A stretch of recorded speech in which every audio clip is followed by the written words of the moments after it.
ലിംഗമാറ്റ ശസ്ത്രക്രിയ, കൃത്രിമ ഗർഭധാരണം തുടങ്ങിയവയെ ശക്തമായി വിമർശിക്കുന്ന 20 പേജുള്ള പ്രഖ്യാപനം വത്തിക്കാൻ പുറത്തുവിട്ടു.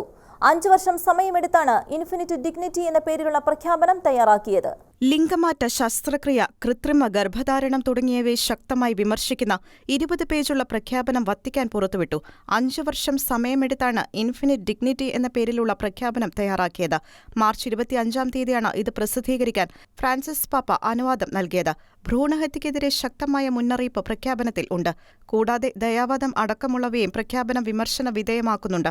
വിഷമകരമായ അവസ്ഥയിലും മനുഷ്യജീവന് മഹത്വമുണ്ടെന്നും അത് ഉയർത്തിപ്പിടിക്കുകയും ബഹുമാനിക്കപ്പെടുകയും ചെയ്യേണ്ടതുണ്ടെന്നും പ്രഖ്യാപനത്തിൽ പറയുന്നു.